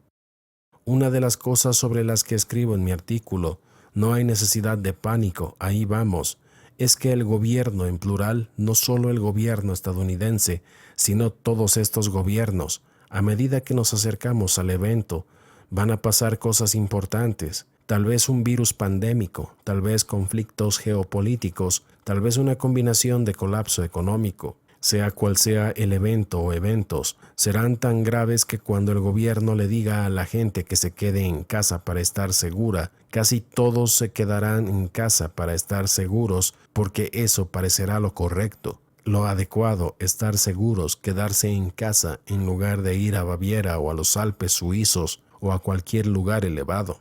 Para cuando se den cuenta de que necesitan ir a esos lugares ya será demasiado tarde. En su opinión, la función del gobierno es protegerse a sí mismo, con las excepciones, por supuesto, de lo que los chinos están haciendo por su pueblo elegido, lo que los rusos están haciendo con su pueblo elegido, y una vez más eso se oculta al público. La mayoría de la gente en China no sabe nada de estas ciudades nuevas, y si lo saben no le dan importancia. La mayoría de la gente en Rusia no sabe nada de las ciudades subterráneas de los montes Urales. Cuando llegue el momento, las personas designadas serán trasladadas a las nuevas ciudades de China, a las ciudades subterráneas de los montes Urales. ¿Qué hará Inglaterra? Bueno, tienen algunas, no sé si las llamaría montañas, yo las llamaría colinas, y ya están trasladando infraestructuras críticas y oficinas gubernamentales importantes a las tierras altas de Escocia. Eso ya está sucediendo.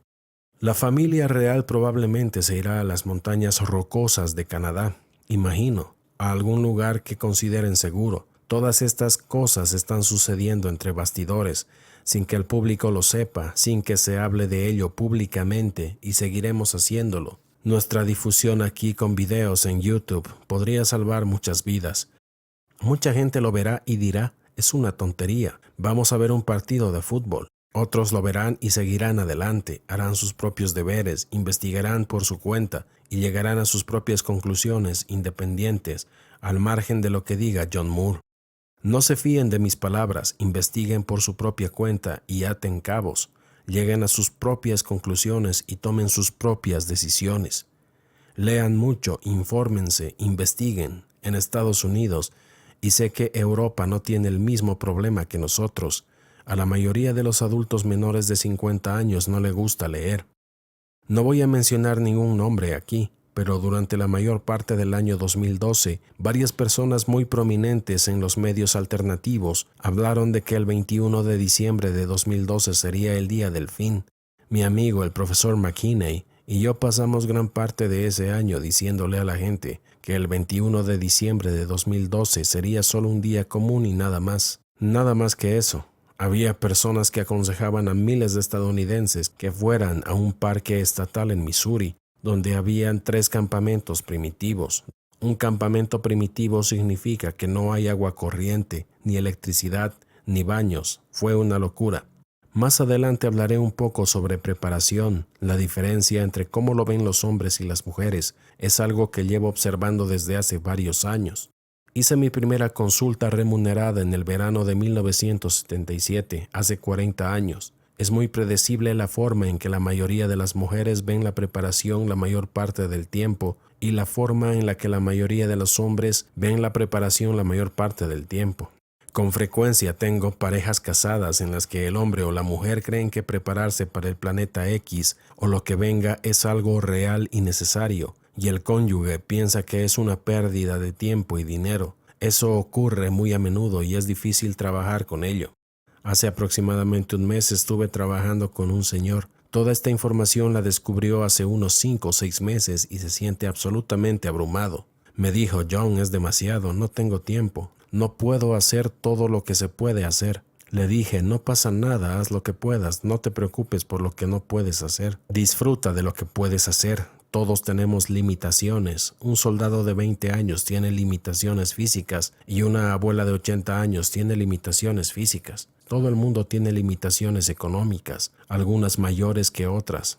Y lo más importante de la preparación es la preparación espiritual. Uno de mis clientes de consultoría es dueño de un negocio, lo heredó de su padre con 100 empleados. Es una nómina considerable que debe pagar cada semana y lo hace. Tiene la capacidad financiera para comprarse remolques cargados de alimentos, suministros y herramientas, prácticamente todo lo que quiera, y lo ha hecho. Pero nunca será suficiente, no importa lo que consiga, nunca será suficiente porque su casa espiritual no está en orden. Francamente, es lo más importante que puedes hacer por ti mismo. Tanto si tienes un grupo de 6 personas como de 600, hay 2 habilidades que serán las más demandadas y las menos disponibles. La primera es la habilidad para la radioafición. Cuando estaba tumbado boca abajo durante la ofensiva del Tet en Vietnam en 1968, hacíamos cualquier cosa para conseguir información buena, actualizada y fiable, que era muy escasa. Si estás en una crisis y no sabes lo que está pasando, la mayoría de las personas, la mayoría de las veces, su cerebro pensará inmediatamente en el peor escenario posible. Las habilidades de radioaficionado y el equipo necesario te permitirán comunicarte con el mundo y saber lo que está pasando. La otra habilidad es la de primeros auxilios de emergencia, habilidades médicas de emergencia. Una vez más, son las más demandadas y las menos disponibles, tanto si hay 6 personas como si hay 600. Necesitas la formación, necesitas el equipo y los suministros necesarios. Si tienes la formación y no tienes el equipo y los suministros, ¿de qué sirve? Vas a estar muy limitado. Una vez que se hayan informado mejor del planeta X o cualquier catástrofe planetaria que vaya a acontecer a futuro, una vez que lo comprendan, pueden dejarse llevar por el abrumador conocimiento que han adquirido, con la certeza de que el mundo que conocen dejará de existir. Como dijo un hombre, un empleado del gobierno federal: John, soy demasiado viejo para aprender a vivir de nuevo, pero ahí es donde vamos a estar. Viviremos el estilo de vida de nuestros abuelos, de nuestros bisabuelos. Un estilo de vida agrario, cultivando nuestros propios alimentos. Deben centrarse en su familia, en su comunidad.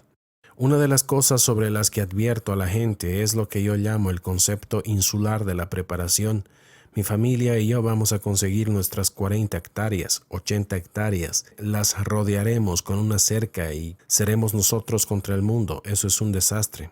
Es necesario tomar parte de una comunidad de personas con ideas afines, como solemos decir. Y después del evento habrá mucha gente con ideas afines. Se darán cuenta muy rápido de que necesitan unirse como comunidad. En la comunidad en la que vivo, el condado de Crawford, en Missouri, tenemos nuestro grupo local de preparación. Tenemos entrenamientos mensuales, cosas como primeros auxilios, comunicaciones, lecturas de mapas y brújulas, RCP. Todos los viernes por la noche vemos una película, lo cual es un evento social. Nos reunimos y nos conocemos, nos divertimos, comemos palomitas calientes. Todo eso forma parte de la construcción de una comunidad. No pienses que tú y tu familia pueden enfrentarse al mundo. Eso es un desastre en potencia. No podrán hacerlo solos. Ahora, si creen que pueden hacerlo solos, podrían estar muy equivocados. Necesitan formar parte de una comunidad que se unirá como tal para sobrevivir juntos. Muy bien, ahora hablemos un poco de los efectos del paso del aún hipotético planeta X. Será real si algún día lo vemos, y realmente quisiera que no lo veamos, además de cómo prepararnos para ello. Primero, los efectos. A medida que este objeto se acerque y haga su paso por nuestro sistema solar, habrá óxido de hierro cubriendo todas las aguas del planeta, tanto el agua dulce como el agua salada. Tardará días en disiparse, no sé cuántos días, posiblemente semanas para disiparse. Podríamos tener vientos cuando la corriente en chorro llegue a la superficie del planeta. De hecho, esto ocurrió aquí en la República Checa hace unos 10 años, cuando ese bosque fue arrasado por esos vientos en línea recta. Vientos en línea recta tal vez de 160 a 240 kilómetros por hora durante la mayor parte del día. Rocas del tamaño de automóviles y camiones, rocas del tamaño de este auditorio. No sabemos cuándo van a caer ni dónde, pero eso ya ha sucedido antes. Meteoritos, rocas, basura espacial. Habrá terremotos masivos. Les diré lo que dijo la Marina de los Estados Unidos. Nueva Madrid, Missouri, está más o menos ahí, la zona sísmica más peligrosa del planeta. Durante el invierno de 1811 y 1812, hubo cientos de terremotos. 3 de ellos hicieron sonar las campanas de las iglesias en Filadelfia, aquí mismo. Esos son unos 1100 o 1300 kilómetros. Ahora bien, la energía de esa zona sísmica se propaga hacia el norte, el sur y el este de manera muy eficiente.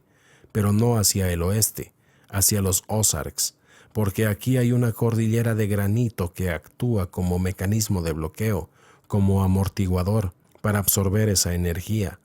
La Marina de los Estados Unidos dice que cuando se forma esa masa de agua, este mar interior, el peso del agua provocará 3 terremotos de más de 9 grados que arrasarán San Luis, Chicago, Memphis y puntos al este. Habrá mucha devastación, habrá terremotos en todo el planeta, simplemente cede esa zona sísmica en América del Norte. Los volcanes entrarán en erupción, muchos volcanes en todo el planeta. Es posible que acabemos teniendo 1 o 2 años sin verano, lo que por supuesto acabaría con la temporada de cultivo. Cuando estos océanos suban, todos los puertos, la mayoría de los bienes de este planeta, automóviles, camiones, materias primas, petróleo, alimentos, se transportan en barco en grandes buques de carga. Sin puertos no hay forma de cargar y descargar los barcos, probablemente durante años. Lo que les digo a mis oyentes en mi programa de radio es que lo mejor que puedan hacer es formar parte de una granja. En Estados Unidos tenemos una expresión que llamamos granja de hobby. Es una granja en la que las frutas, verduras, productos agrícolas, leche, carne, lo que sea, están destinados al consumo en las instalaciones, no a la venta para ganarse la vida. Obviamente, si te sobran algunos huevos, los vendes, pero principalmente son para el consumo de las personas que viven en la granja. Recomiendo a la gente que tenga provisiones de comida para al menos 2 años. Por cierto, si estás empezando a aprender a cultivar un huerto, es probable que el primero que plantes sea un desastre. Puedes estar casi seguro de ello. En el segundo jardín que plantes, es posible que obtengas suficientes alimentos para sobrevivir, tal vez durante una temporada. Al tercer o cuarto año de cultivar un huerto, estarás aprendiendo a cultivar con éxito suficientes alimentos para sobrevivir durante todo un año. Es un proceso continuo. No soy jardinero, pero los jardineros que conozco ya llevan 5, 20 o 50 años dedicándose a ello. Siguen aprendiendo. Ser jardinero es un proceso de aprendizaje continuo. No es recomendable estar a menos de 100 millas de una gran ciudad, lo que equivaldría básicamente a 200 kilómetros. De verdad que no. Habrá gente hambrienta y desesperada que buscará alimentar a sus hijos. Ahora bien, las películas y las novelas se centran mucho en jóvenes sanos que causan problemas después de un desastre como este, lo cual por supuesto ocurriría en muchos casos. Pero les diré algo, damas y caballeros. Una madre de 25 años con un hijo hambriento de 1 año será tan peligrosa como un pandillero.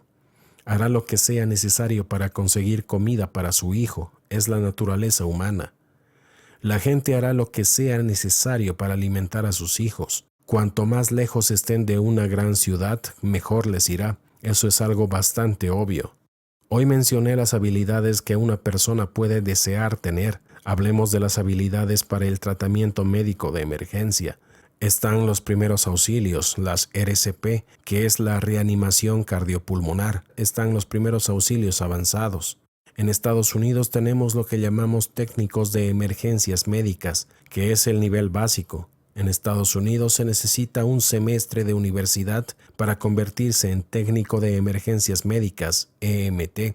3 semestres más de universidad y te conviertes en lo que se llama paramédico, que suele ser el nivel más alto de formación que se encuentra en una ambulancia en Estados Unidos. Sería muy bueno que recibieras esa formación ahora, mientras puedas. Obtén equipo médico acorde con tu nivel de capacitación. Cuando todos estos puertos estén bajo el agua ya no habrá repuestos. La posibilidad de que la red eléctrica sobreviva en todo el territorio de Estados Unidos o en muchos de estos otros países es bastante mínima. Y por supuesto debo mencionar que hay otras amenazas. Además del planeta X, una de las principales, por supuesto, son las consecuencias de una eyección de masa coronal. La peor de las que conocemos ocurrió en 1859, el conocido como evento Carrington. Otra posibilidad que se maneja es un pulso electromagnético artificial, pero la eyección de masa coronal, francamente, podría ser mucho peor que un pulso electromagnético artificial por la siguiente razón. El pulso electromagnético es estrictamente lineal, no puede rodear la superficie del planeta alrededor de la curvatura de la Tierra, a diferencia de una eyección de masa coronal que, si es lo suficientemente potente, puede dar la vuelta al planeta y dejar sin electricidad a toda la red eléctrica mundial, lo cual sería devastador. En cierto modo, un pulso electromagnético a escala nacional que afectara a Europa, Estados Unidos o Sudamérica podría ser en algunos aspectos peor que el sobrevuelo del planeta X. Las estimaciones para Estados Unidos indican que 9 de cada 10 estadounidenses perecerían en un año si se produjera un apagón a escala nacional. Así que deberíamos considerar estar al menos un poco preparados para un escenario de supertormenta solar. No conozco las cifras para Europa, pero en Estados Unidos el 8% de los adultos son diabéticos. Hay otro porcentaje de personas que necesitan medicación para el corazón, otras que necesitan medicación para otro tipo de emergencias médicas, todo tipo de medicamentos que salvan vidas y que tras un pulso electromagnético desaparecerían. La receta típica es de 30 días, lo que significa que una persona normal tiene productos farmacéuticos para 15 días. Una vez que se acaban, se acaban. Recomiendo que la gente busque alternativas a los productos farmacéuticos. A veces se toman cosas que realmente no se necesitan.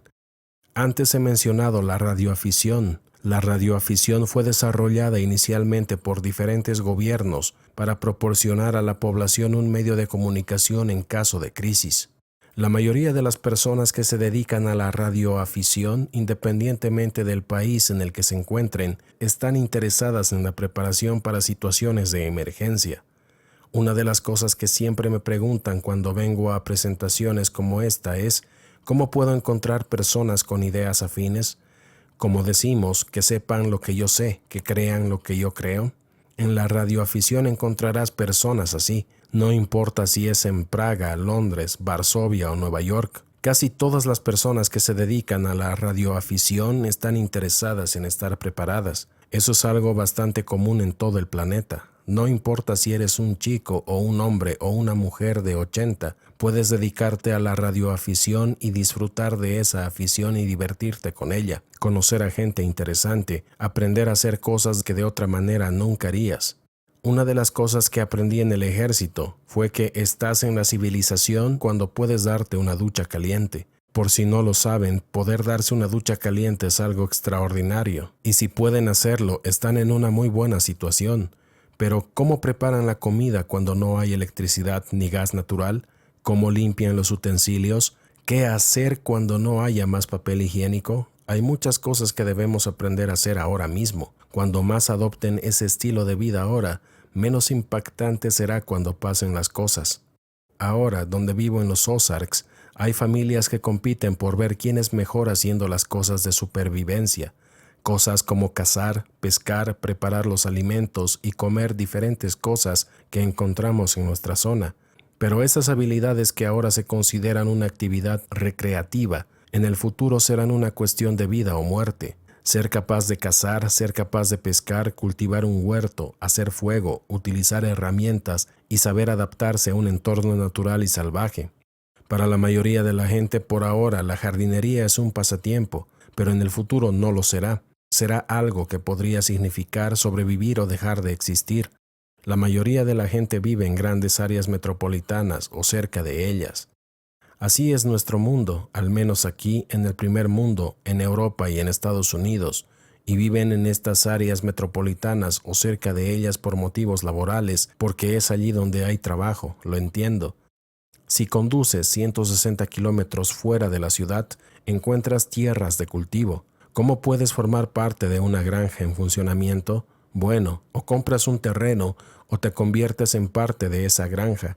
Quizás puedas encontrar una granja familiar que esté encantada de contar con mano de obra extra los fines de semana. Haz lo que sea necesario para formar parte de una granja, preferiblemente a una buena altitud, con abundante agua, preferiblemente un lugar donde los inviernos no sean demasiado duros, ya que en general cuanto más alta es la altitud, peores son los inviernos, y formar parte de ella. No digo que vaya a ser fácil. Encontrar un lugar así y formar parte de él va a llevar mucho tiempo y va a ser difícil. Te decepcionarás muchas veces hasta que encuentres el lugar adecuado donde te acojan con los brazos abiertos. A los veteranos de la Marina no se les dio una fecha en específico de este evento, catástrofe o paso del planeta X. Solo se les dijo: caballeros, comiencen una nueva vida, monten su granja de pasatiempo, comiencen su nueva carrera y simplemente vivan sus vidas. No piensen en una fecha, no se preocupen por una fecha. Y creo que esto es cierto casi siempre, que los hombres y mujeres que buscan una fecha, sea al instante que no están preparados, que no viven una vida de preparación, lo sea al instante, casi no hay excepciones, casi ninguna. Es una dura realidad saber que nuestro mundo, tal y como lo conocemos, podría llegar a su fin de forma catastrófica en el momento menos esperado. En 2012 hubo una eyección de masa coronal que casi golpeó la Tierra. Por suerte no lo hizo. La que golpeó en 1859 lo hizo en América del Norte. Obviamente no teníamos una red eléctrica nacional, pero sí teníamos desde el este del Mississippi un sistema telegráfico, y los telégrafos llegaban a todas partes, al este, al oeste, al norte, al sur. Esos cables telegráficos captaban, actuaban como antenas para captar la energía del sol y dirigirla a las oficinas telegráficas donde provocaban incendios. Las cercas de alambre de púas de los campos de los granjeros captaban esa energía y prendían fuego a los campos. Los científicos dicen que la pregunta no debería ser si esto pasará nuevamente, sino cuándo pasará. Lo cierto es que dejará sin electricidad a la mitad del planeta, como mínimo, quizás al planeta entero. Este planeta ha pasado por estos ciclos muchas veces. Hemos sido aplastados hasta el barro y nos hemos recuperado como seres humanos muchas veces. Esta vez no será una excepción. ¿Quiénes sobrevivirán? Los jóvenes, hombres y mujeres sanos, que son diligentes e inteligentes y tienen recursos. Ellos serán los que sobrevivirán. Las personas mayores, bueno, muchos de nosotros también sobreviviremos si estamos sanos, trabajamos duro y somos diligentes, pero la mayoría de la gente no lo hará. La dura verdad es que, según estudios, 9 de cada 10 personas en este planeta perecerían si se produce una supereyección de masa coronal que golpee a escala mundial. Es una realidad muy dura, pero totalmente factible. Ahora bien, hay algo que no he mencionado. El Polo Norte estaría aquí arriba, por encima de esto. Ya sabes, esto es Canadá. El Polo Norte estaría muy arriba aquí. Hay dos polos norte, el norte verdadero, que es donde está el eje del planeta, y el norte magnético. Esto ha ocurrido muchas veces y los científicos lo han descubierto. El norte magnético en este momento se está moviendo hacia Siberia. Durante unos 36 siglos, el norte magnético se mueve en una determinada dirección y luego en un periodo de entre 3 días y una semana, el norte verdadero lo alcanza. Eso es el cambio de polos, es todo un acontecimiento. La mayoría de nosotros viviremos para ver al menos la mayor parte, tal vez todo. Es entonces cuando estos océanos salen de sus cuencas e inundan estas áreas. Ahora bien, habrá dos partes en la inundación. Habrá el lodo, que podría ser de 200 metros, y habrá los nuevos niveles oceánicos, que no serán tan altos, dependiendo de dónde se encuentre. No he mencionado de dónde va a venir toda el agua, esto es bastante importante. Aquí está el sur de Texas, ahí está México, el Ecuador está más o menos aquí. El nivel del mar se mide en Cornwall, Inglaterra. Ha sido así durante más de 200 años. Tomaron una gran roca en el borde del océano Atlántico, hicieron una línea horizontal. Dijeron que este es el nivel del mar. Cuando llegas al Ecuador, el océano no está a unos 150 metros, sino a unos 149 metros por encima de esa línea horizontal en Cornwall, Inglaterra. La mayoría de nosotros, cuando éramos niños, cogíamos un balde lleno de agua y lo balanceábamos muy rápido sobre nuestras cabezas, y el agua no se salía, ¿verdad? Bueno, esa agua en el Ecuador se mantiene en su lugar por dos cosas: la rotación de la Tierra y la gravedad. Cualquier cosa que altere la rotación de la Tierra alterará ese bulbo de agua. Ese bulbo de agua en el Ecuador son decenas de miles de millas cúbicas de agua. De ahí es donde vendrá el agua. Todo se desplazará. Cuando eso suceda, bueno, todo cambiará. Habrá un nuevo Ecuador y el antiguo Ecuador desaparecerá. Habrá un nuevo Ecuador. Va a haber un cambio de polos de 45 grados, estoy bastante seguro de ello.